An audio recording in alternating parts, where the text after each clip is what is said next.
श्रीयुत्पदकमलं श्रीगुरून् वैष्णवांश्च च श्रीरूपं साग्रजातं सहगण रघुनाथान्वितं तं सजीवं सावधूतं सावधूतं परिजनसहितं कृष्ण चैतन्यदेवं श्रीराधा कृष्ण पादान सहगण ललिता श्री विशाखान्वितांश्च च गुरुवे गौरचंद्राय राधिकाय तदालये कृष्णाय कृष्ण भक्ताय तद्भक्ताय नमो नमः। नमो विष्णुपादाय कृष्ण प्रेष्ठाय भूतले श्री श्रीमद् भक्ति वेदांत श्री श्रीधर गोस्वामी नामिने। नमो ओम गुरुदेवाय धीमते सौम्य मूर्तये श्री श्रीमद् भक्ति स्वरूप सिद्धांति प्रभवे श्री महात्मने। नमो विष्णुपादाय श्री राधिकाय प्रियात्मने श्री श्रीमद् भक्ति वेदांत श्री नारायण गोस्वामी नामिने। श्री कृष्ण लीला कथने सुदक्षम औदार्य माधुर्य गुणश्रीयुक्तम वरम वरेण्यम पुरुषम महांतम नारायण त्वं शीर्षा नमामि। वाञ्छा कल्पतरुभ्यश्च कृपा सिन्धुभ्येव च पतितानां पावनेभ्यो वैष्णवेभ्यो नमो नमः। पंचतत्त्वात्मकं कृष्णं भक्तरूपं स्वरूपकं भक्तावतारं भक्ताख्यं नमामि भक्तशक्तिकं। श्रीकृष्ण चैतन्य प्रभु नित्यानंद श्री अद्वैत गदाधर श्रीवासादि गौर भक्त वृंद। हरे कृष्णा कृष्णा कृष्णा हरे हरे, हरे राम राम राम हरे हरे। सुप्रथम मेरे परम आराध्यतम गुरुदेव जय ओम विष्णुपाद अष्टोत्तर शत श्री श्रीमद् भक्ति वेदांत श्री श्रीधर गोस्वामी महाराज जी के श्री अभय चरण सरोज में अनंत कोटि दंड प्रणाम व्यापित करती हूँ।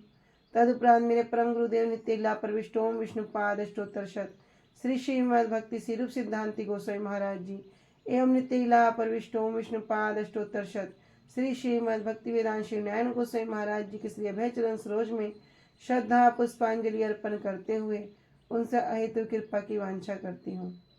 ग्रंथकार श्री कृष्णदास कविराज गोस्वामी जी, श्रीमन नित्यानंद प्रभु अखंड गुरु तत्व श्रीमन महाप्रभु एवं उनके सही प्रियकरों के चरणों में अनंत कोटि दंडवत व्यापित करते हुए अति कृपा की वांछा करती हूँ।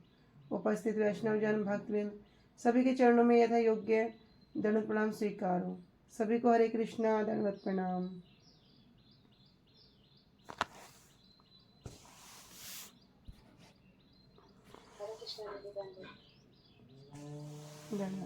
श्री गुरुदेव की अहेतु कृपा से हम जो ग्रंथ कर रहे हैं उसका नाम है श्री श्री चैतन्य चैतामृत। श्री श्री चैतन्य चैतामृत ग्रंथ के अंतर्गत हम श्रवण कर रहे हैं मध्य लीला 15वां अध्याय, जिसमें हम आ चुके हैं पेज संख्या 24 और प्यार संख्या 153। तो इसमें अब तक हमने श्रवण किया कि किस प्रकार महाप्रभु प्रत्येक भक्त के विषय में वर्णन कर रहे हैं और भक्तों की महिमा को गुणगान कर रहे हैं। और गुणगान भी किस प्रकार कर रहे हैं, कह रहे पंचमुख कि 5 मुखों से उनका गुणगान कर रहे हैं।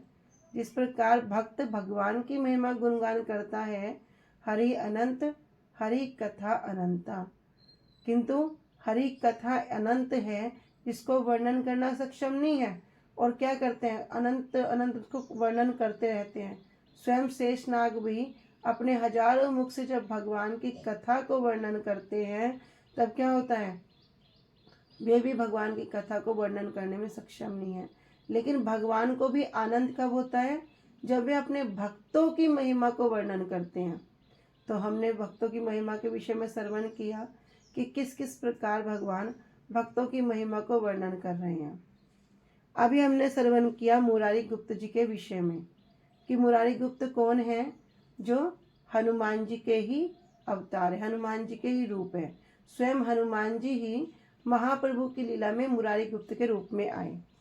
तो जब मुरारी गुप्त को महाप्रभु अनेक अनेक प्रकार से लोभ दे रहे हैं कह रहे कि आप क्या करो, कृष्ण का भजन करो। कृष्ण ही भगवान हैं, कृष्ण ही अंशी हैं और सब अवतार हैं। तो अनेक अनेक बार श्रवण करने के बाद कहते हैं ठीक है, मैं चेष्टा करूँगा। लेकिन घर जाकर रात में बड़े चिंतित होते हैं, विश्राम नहीं कर पाते, निद्रा नहीं आ पाती और बड़ा ही रोते रहते हैं। पूरी रात्रि इसी चिंता में चली जाती है कि मैंने तो अपने आप को रघुनाथ जी के चरणों में बेच दिया है, श्री राम जी के चरणों में स्वयं को मैंने समर्पित कर दिया है, मैं उनके चरणों में से अपने मस्तक को नहीं उठा सकता। इससे तो अच्छा क्या होगा, मेरे प्राण इसी समय निकल जाएं। क्या होगा, इससे मेरा कोई संशय भी नहीं रहेगा और किसी प्रकार से वचनों की हानि भी नहीं होगी। ऐसा विचार करते करते करते जब पूरी रात्रि चिंता में व्यतीत हो गई तो सुबह सुबह मुरारी गुप्त जी महाप्रभु के चरणों में आकर गिर गए, रोने लगे और रोते रोते एक ही बात कहते हैं, प्रभु मैंने तो राम जी के चरणों में स्वयं को बेच रखा है, मैं कितना भी प्रयास क्यों ना कर लूँ, मैं उनके चरणों से अपने मस्तक को नहीं उठा सकता। इससे तो आप क्या करो, इसी क्षण मेरी मृत्यु क्यों ना हो जाए। इस प्रकार जब महाप्रभु सब वार्ता को सुनते हैं तो मुरारी गुप्त को उठाकर क्या करते हैं, गले लगा लेते हैं और बड़े प्रसन्न होते हैं, बड़े आनंदित होते हैं। फिर क्या कहते हैं, साधु साधु गुप्त तोमार सुदृढ़ वचन, आमार वचने तोमार न टालिन मन। कि साधु साधु अति सुंदर, अति सुंदर। कैसे सुंदर, कि मैंने आपको कहा क्या करो, कि कृष्ण की ही पूजा करो, कृष्ण का ही अर्चन करो। लेकिन जो तुम्हारा जो सुदृढ़ वचन है, ये जो आपके बड़े सुंदर वचन हैं जिसमें आप अत्यंत दृढ़ हो, अमार वचने तुम्हार, और जिनको मेरे वचन अर्थात मेरे कहने पर भी आपके मन को हिला नहीं सकते, आपके मन को परिवर्तित नहीं कर पाए। तो यहाँ सुनकर महाप्रभु अत्यधिक प्रसन्न हुए। तो हम इसी विषय में बहुत कुछ श्रवण किया, अनेक अनेक हमने कथाओं को श्रवण किया कि जब भक्ति है, भक्ति कैसा विषय है, दृढ़। अभी भक्ति हमारी क्या होगी, कोमल है। भक्ति कोमल नहीं रखनी, भक्ति को दृढ़ करना है। और दृढ़ करने के लिए क्या करना होगा, कहते हैं भक्ति के जो सोपान हैं, भक्ति के सोपान को पान करना होगा। जैसे सबसे प्रथम में आता है श्रद्धा। श्रद्धा का अर्थ क्या हुआ, कि किसी वस्तु व्यक्ति के प्रति सुदृढ़ विश्वास और सभी प्रकार के संशयों का नाश ही श्रद्धा है। ये श्रद्धा की डेफिनेशन हो गई। तो हमारा जो विषय चल रहा है ये क्या है, सुदृढ़ भजन। तो हम सब भी भजन कर रहे हैं, हम सब भी साधक हैं। साधक क्या हुआ, जो चेष्टा कर रहा है वही साधक है। तो हम सब चेष्टा में रहते हैं। लेकिन भजन कैसा है, भजन को करना, भजन करते करते करते करते उसमें पूरा परिपक्व होना, दृढ़ होना, ये विशेष बात है। तो जब इस प्रकार यहाँ स्वयं महाप्रभु जो कौन है, स्वयं कृष्ण है, कृष्ण भी अनेक अनेक प्रकार के लालच करे, लोभ करे कि किसी प्रकार मुरारी गुप्त जी को क्या किया जाए। एक तरह से वचनों की परीक्षा कर रहे हैं, लेकिन मुरारी गुप्त जी का जो समर्पण है वो राम जी के प्रति पूर्ण रूप से है। वो उनके वचनों को पालन तो करना चाहते हैं लेकिन पालन कर नहीं पा रहे हैं। तो इतना होने के बाद भी महाप्रभु क्या दुखी हुए, महाप्रभु अत्यधिक प्रसन्न हुए। तो कह रहे हैं ये मेरा वचन सुनकर बहुत मन प्रसन्न हुआ, तब मैंने इन्हें उठाकर इनका आलिंगन किया। अति सुंदर, अति सुंदर, तुम्हारा भजन तो बहुत ही सुदृढ़ है, जो मेरे वचन सुनकर भी तुम्हारा मन परिवर्तित नहीं हुआ।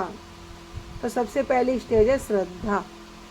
देखो श्रद्धा कैसी, संसार में श्रद्धा को देखो, यदि कोई अभी किसी को बाल कटवाने हैं, शेविंग करवानी है, तो वो क्या करेगा, नाई के पास जाएगा।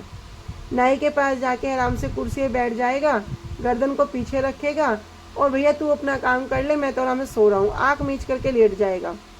क्यों भैया, जो नाई है उसके हाथ में तो हथियार है, वो तुम्हारे शेविंग करने की बजाय तुम्हारा गला भी काट सकता है। लेकिन वहाँ तुम निश्चित होके बैठ गए।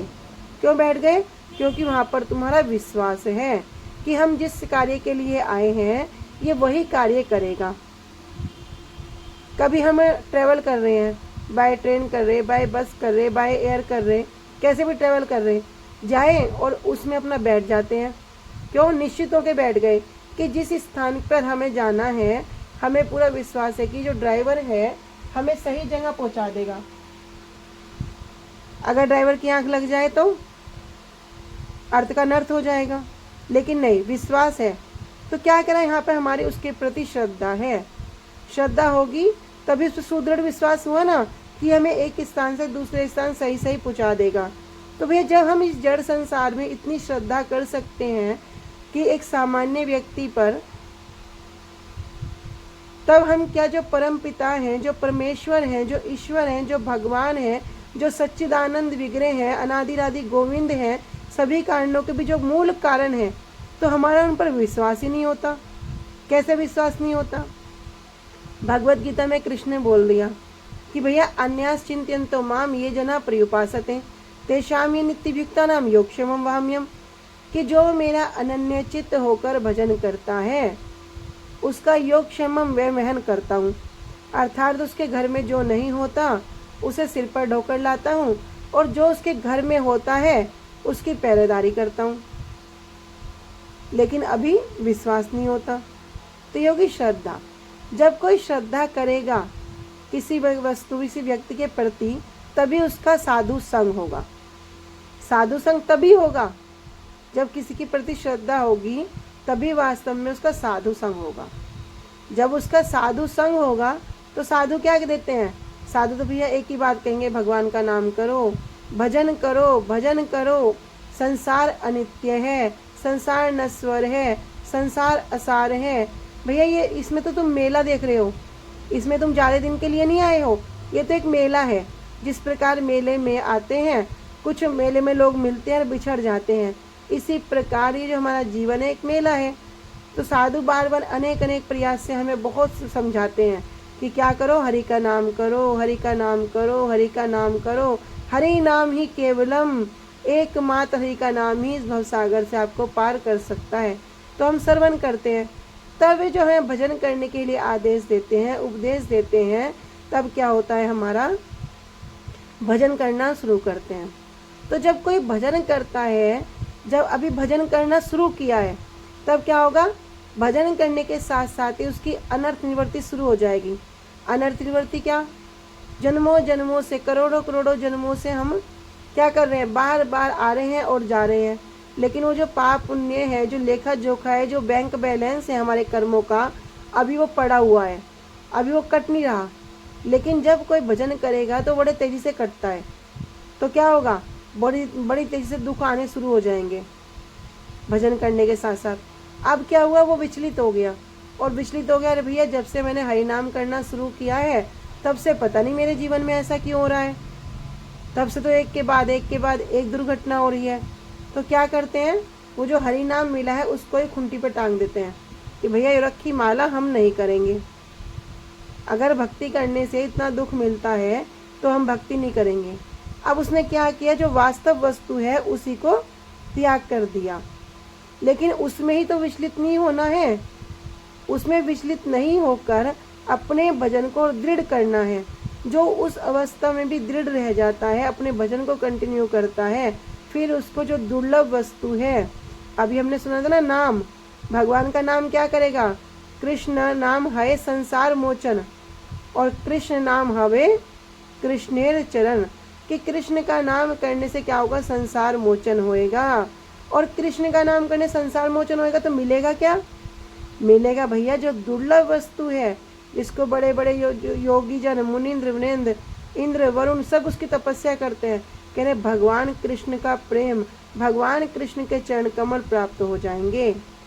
तो भैया भक्ति करना, भजन करना बड़ा सुलभ है, और बस हमें इसमें दृढ़ होना पड़ेगा। आगे चलते हैं। एही मत सेवे के रे प्रीति चाही प्रभु पाए, प्रभु छाड़ा ले ही पद छाड़ा ने जाए। करे एही मत, इस प्रकार, कैसी, सेवकेर प्रीति चाही प्रभु पाए, कि प्रभु भी क्या चाहते हैं, इसी प्रकार की प्रीति चाहते हैं।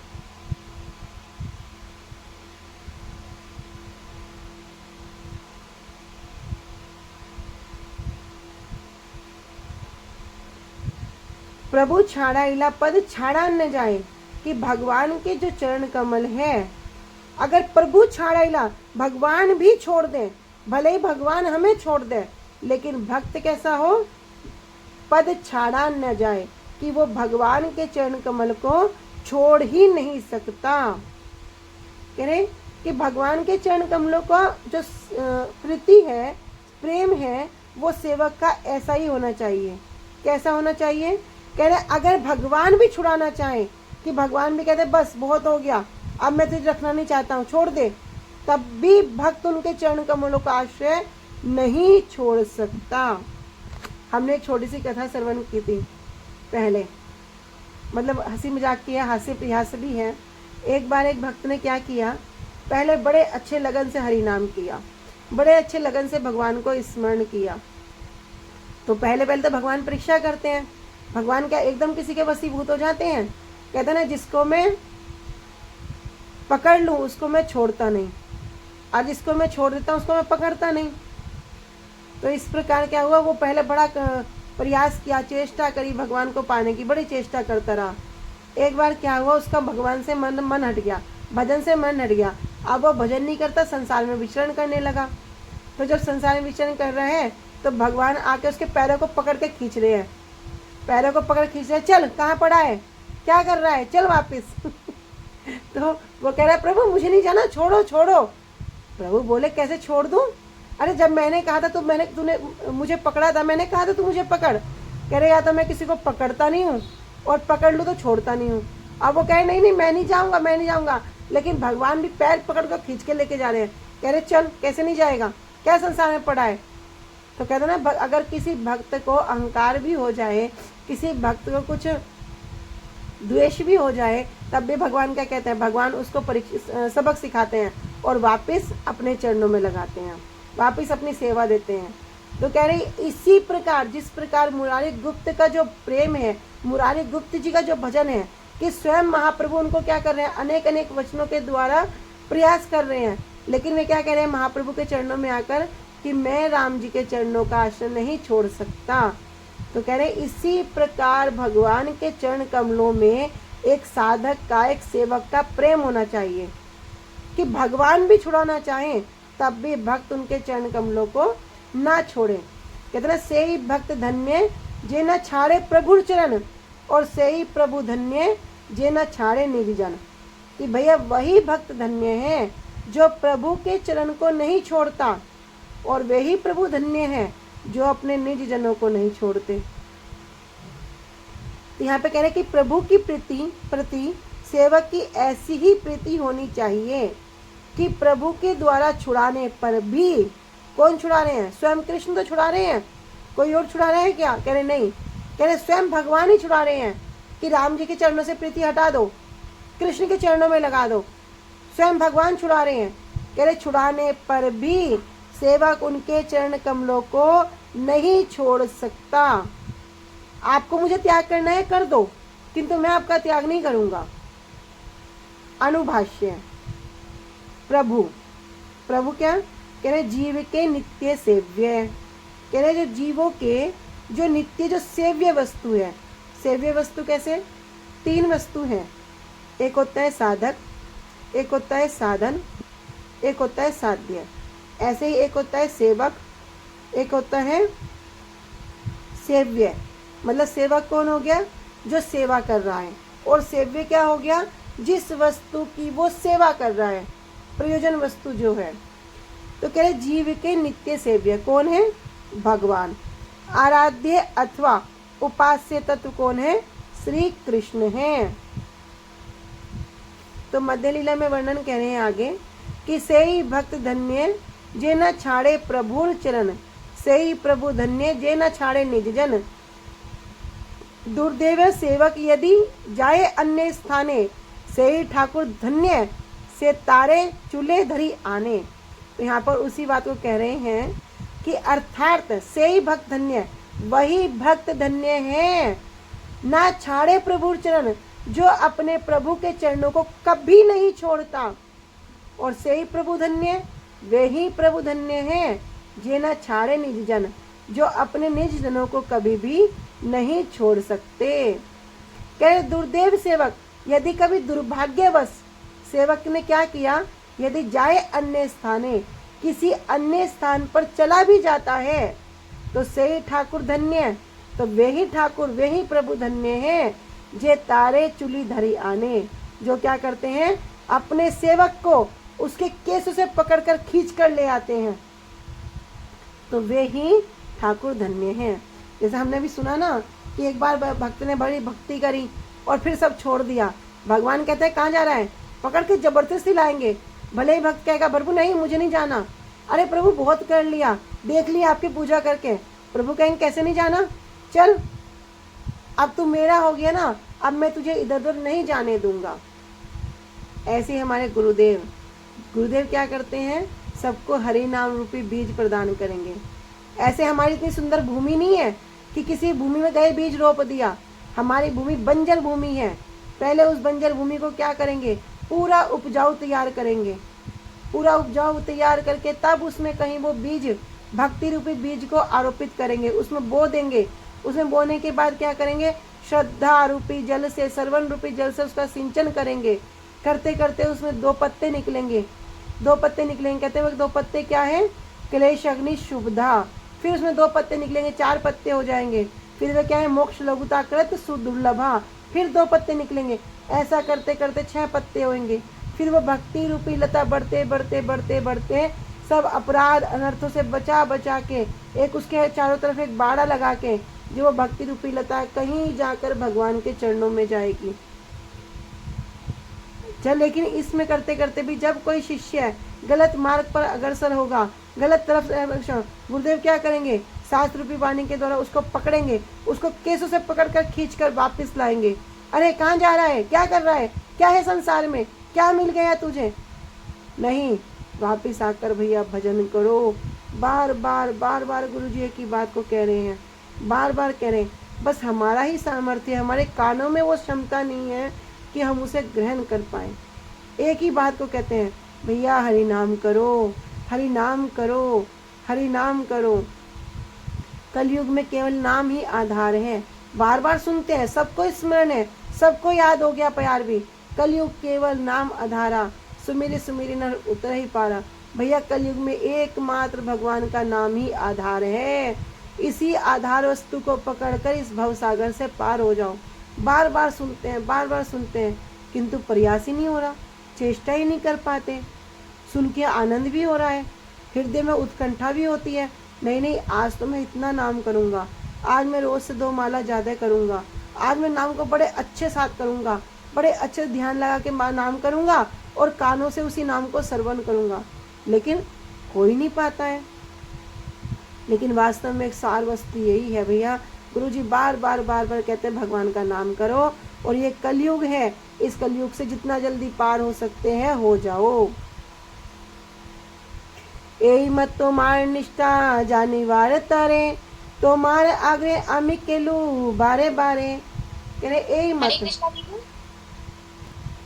एई मत तोमार निष्ठा जानिवार तारे, तोमार आगे आमी केलू बारे बारे। तो इस प्रकार महाप्रभु कह रहे हैं कि इस प्रकार तोमार निष्ठा जानिवार तरे, कि मैं तो जो आपकी निष्ठा है, निष्ठा कैसी, दृढ़ निष्ठा, उसको जानिबार, उसको जानने के लिए, समझने के लिए तुम्हारे आग्रह आमी केलू बारे बारे, कि मैं बारंबार आपके सामने आग्रह कर रहा था, अनुरोध कर रहा था। तो कहते ना छले मत जाना, ठगे मत जाना। भैया सामने साक्षात रूप में कृष्ण भी आए खड़े हो जाए, तुम्हें क्या चाहिए, तो गुरु महाराज जी कहते ना भैया ठगे मत जाना। शिव जी को क्या हुआ, कह रहे जब शिव जी ने रास में प्रवेश किया और बोले तुम्हें क्या चाहिए, कह रहे मैं तो रास देखना चाहता हूँ। कह रहे जाओ द्वारपाल बन जाओ। द्वारपाल बन जाओ क्या हुआ, कह रहे वहां खड़े होकर अंदर ही नहीं आ सकते। कह रहे किसी को अंदर मत आने देना, किसी को अंदर क्या नहीं आने देना, पता लगा तुम भी अंदर नहीं आ पाओगे, ठग लिया। तो कहते हैं साक्षात रूप में कृष्ण भी आके खड़े हो जाएं। हमारे पूज्य पास संजय प्रभु जी बोलते ना कि अभी तुम नवदीप धाम में आए हो, 2 बजे उठ रहे हो, उठ के क्या कर रहे हो, स्नान करिए, अपना नित्य काम कर रहे हो, आनिक कर रहे हो, फिर मंदिर में आ रहे हो, मंगला आरती कर रहे हो, मंगला के तुरंत बाद परिक्रमा में भाग रहे हो, प्रसाद मिल रहा नहीं मिल रहा कोई चिंता नहीं है, बस क्या कर रहे हो सारा दिन। फिर वहां से आए, फिर कथा में बैठ गए, तो क्या महाप्रभु देखने नहीं होंगे? क्या महाप्रभु प्रसन्न नहीं होंगे? कह रहे साक्षात रूप में सामने भी आ जाएं तो भैया ठगे मत जाना। कह रहे यही मत तुम्हारी निष्ठा जानी भारता रे। स्वयं महाप्रभु कह रहे हैं कि मैं तो आपकी निष्ठा को देखने के लिए ही, आपकी निष्ठा को समझने के लिए ही केलू बारे बारे आपके सामने बार बार आग्रह कर रहा था कि क्यों? कि भगवान के प्रति दृढ़ श्रद्धा की परीक्षा करने के लिए। तो साधारण जगत में इतनी परीक्षा होती है। अगर लड़का लड़की देखने जाओ, इसको खाना बनाना आता है नहीं आता है, इसको ये कार्य आता नहीं आता है, इसको सिलाई आती नहीं आती है, अच्छा करके दिखाओ, अच्छा दिखाओ हमें कैसा आता है। साधारण जगत में छोटे छोटे कार्यों के लिए कितनी परीक्षा होती है। कह रहे तो वास्तव वस्तु है, दुर्लभ वस्तु है, नित्य वस्तु है।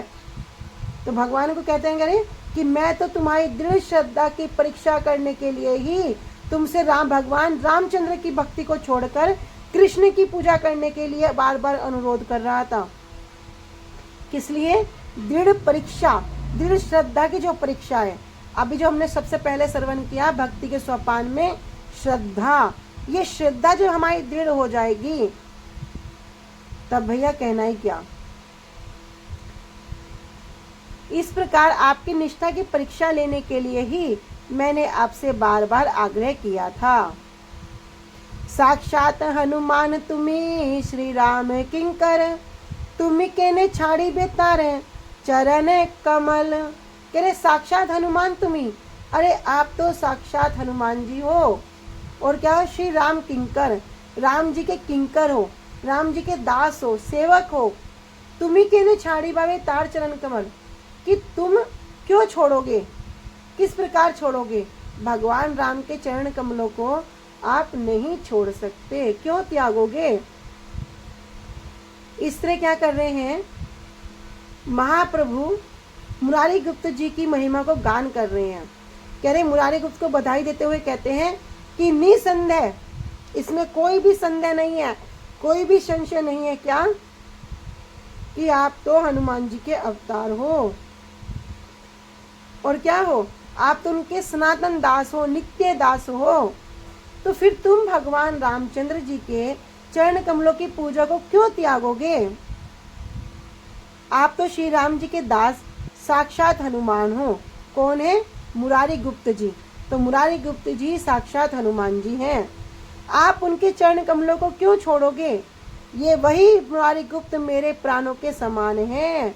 इनका दैन्य सुनकर मेरा हृदय फटता है। तबे वासुदेवे प्रभु करी आलिंगन, तार गुण कहे हैया सहस्त्र वदन। अब मुरारी गुप्त जी की महिमा के का कीर्तन करने के बाद महाप्रभु वासुदेव जी की महिमा को वर्णन कर रहे हैं। कह रहे तबे वासुदेव प्रभु करी आलिंगन, तब महाप्रभु ने वासुदेव जी को आलिंगन किया और तार गुणे कहे हैया सहस्त्र वदन, और उनके गुणों का वर्णन करने लगे। किस प्रकार? जैसे सहस्त्र मुखों से उनका वर्णन कर रहे हो। जैसे उनकी महिमा को वर्णन करते हुए महाप्रभु हजारों मुख हो गए हों। तब महाप्रभु ने श्री वासुदेव दत्त जी का आलिंगन किया और उनके गुणों का ऐसा बखान करने लगे मानो उनके सैकड़ों मुख हों। निज गुण सुनि दत्त मने लज्जा पाया, निवेदन करे प्रभु चरण धरिया। करे निज गुण, अपने गुणों को सुनकर दत्त मने लज्जा पाया। वासुदेव जी तो मन ही मन लज्जा पाने लगे, उनको लज्जा होने लगी। निवेदन करे प्रभु चरण धरिया, और महाप्रभु के चरणों में अपने मस्तक को धरकर निवेदन करने लगे। कह रहे जगत तारिते प्रभु तोमार अवतार, मोरे निवेदन कर करहा अंगीकार। कि जगत तारिते प्रभु, कि आपका जो ये अवतार हुआ है किस रूप में? भक्त रूप में। जो भक्त रूप में जो आपका अवतार हुआ है, किस लिए? जगत तारिते, कि जगत को तारने के लिए ही आपका ये अवतार हुआ है। मोर निवेदन कर एक करे अंगीकार, कि मेरा एक निवेदन है, आप उसको स्वीकार कीजिए, उसको अंगीकार कीजिए। तो वासुदेव दत्त जी क्या कह रहे हैं कि प्रभु जितने भी समस्त बद्ध जीव हैं उनका उद्धार करने के लिए आपका ये अवतार हुआ है। तो मैं तो बस आपसे एक ही विनती करता हूँ, जिसे मैं चाहता हूँ कि आप उसको स्वीकार करें। करी ते समर्थ तुम्ही हयो दया में, तुम्ही मन कर तबे अनायास है। करे करी ते समर्थ तुम्ही, आप क्या हो? आप तो कुछ भी करने में समर्थ हो, सब कुछ करने में समर्थ हो। हयो दया में, हे दया में, तुम्ही मन कर तब अनायास है, कि आप क्या करो, आप तो यदि चाहें तो सब कुछ आसानी से कर सकते हैं, अनायास ही कर सकते हैं, सब कुछ अनायास ही हो जाता है। महाप्रभु के मुख से अपने गुणों को सुनकर श्री वासुदेव दत्त मन ही मन बहुत विचलित हो गए, बहुत लज्जित हो गए और महाप्रभु के चरण कमलों को पकड़कर निवेदन करने लगे, हे प्रभु, जगत का उद्धार करने के लिए ही आपका अवतार हुआ है। आप कृपया मेरा एक निवेदन स्वीकार कीजिए। हे दया में, उसे पूर्ण करने में आप समर्थ हैं। यदि आप इच्छा करें तो वह अनायास ही पूर्ण हो सकता है। क्या निवेदन कर रहे हैं, देखो।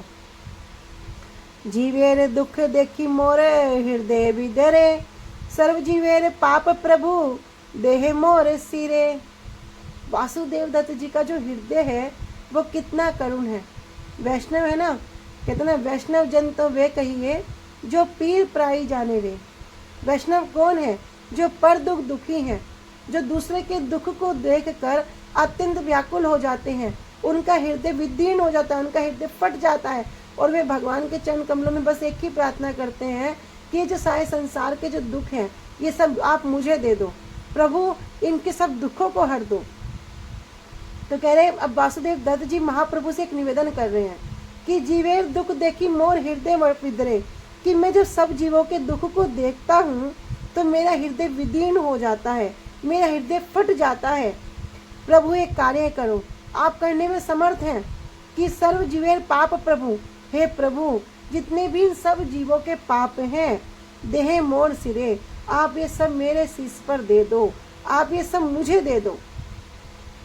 जीवेर दुख देखी मोरे हृदय विदेरे, सर्व जीवेर पाप प्रभु देह मोर सिरे। जीवेर पाप लैया मुई करी नरक भोग, सकल जीवेर प्रभु घुचाई भव रोग। इससे क्या होगा? सब जीवों के पाप में ले लूंगा, इससे क्या होगा? तो वासुदेव दत्त जी कह रहे हैं कि जीवेर पाप लैया मुई करी नरक भोग, कि सब जीवों के पाप को लेकर मैं अकेला क्या करूंगा? मैं अकेला नरक के भोग को भोग लूंगा। लेकिन क्या होगा? सकल जीवेर प्रभु, इससे प्रभु जितने भी सब जीव हैं उनका जो भव रोग है, सबको क्या हो गया? भव रोग हो रहा है। लेकिन अभी किसी को लग रहा है हम रोगी हैं, किसी को लगता है हमें बड़ा रोग हुआ है। अभी तो कहते हैं भैया बीपी है, शुगर है, थायराइड है, ये बीमारी है, मेरे पेट में दर्द है, मेरे सिर में दर्द है। अभी इन रोगों में लगे हुए हैं जो क्या है? शरीर के रोग है। लेकिन जो आत्मा का जो हमारी जो आत्मा अभी बंधन में है, इस शरीर में बंध गई है, उसका किसी को पता है कि हमें एक भवरोग हो गया? उसका एहसास भी नहीं है। कहते हैं जब भवरोग होता है तो क्या होता है? कह रहे जिस प्रकार पीलिया के मरीज को मिश्री क्या लगती है? कड़वी लगती है। तो मिश्री क्या कड़वी होती है? मिश्री तो मीठी होती है। लेकिन उसको ठीक करने का उपाय क्या है? भैया मिश्री को पान करते रहो। जब मिश्री मीठी लगना शुरू हो जाए तब समझ जाओ कि पीलिया का रोग दूर हो गया। उसी प्रकार अभी हम सबको भव रोग हुआ है। अब हम भगवान का नाम तो करते हैं, लेकिन भगवान का नाम करते करते वो आनंद नहीं आ रहा, अभी वो मिठास नहीं आ रही। यद्यपि नाम कैसा है? नाम तो भैया रस का आगार है। रसो वैसा रसो हेवायम, कि भैया वो तो सभी रसों का आगार वस्तु है। लेकिन अभी जीवा को तो कोई रस आस्वादन ही नहीं हो रहा। तब क्या करना पड़ेगा? क्या छोड़ दें? कह रहे नहीं, छोड़ना नहीं है। उसी प्रकार उस नाम को करते रहो, करते रहो, करते रहो। जिस दिन करते करते करते करते वो नाम मीठा लगने लगे, उस नाम का करते करते आस्वादन होने लगे, तो समझ जाओ कि उस समय हमारा भव रोग अब दूर होने लग रहा है। तो कह रहे प्रभु घुचाया भव रोग, कि सकल जीव, जितने भी सब जीव हैं, इनका ये भव रोग जो है इसको दूर कर दीजिए। कौन कह रहे हैं? वासुदेव दत्त जी कह रहे हैं कि आप क्या करो, समस्त जीवों के पाप को तो आप मेरे सिर पर रख दीजिए और इनका जो भव रोग है आप इसको दूर कर दीजिए। मैं अकेला क्या करूँगा, नरक की यातना को सह लूँगा, नरक का भोग लूँगा। ठीक है, आज हम इसको यहीं तक रखते हैं, कल को इनके टीका को श्रवण करेंगे, अनुभाष्य को। वांछा कल्पतरुभ्यश्च कृपा सिन्धुभ्येव च पतितानां पावनेभ्यो वैष्णवेभ्यो नमो नमः।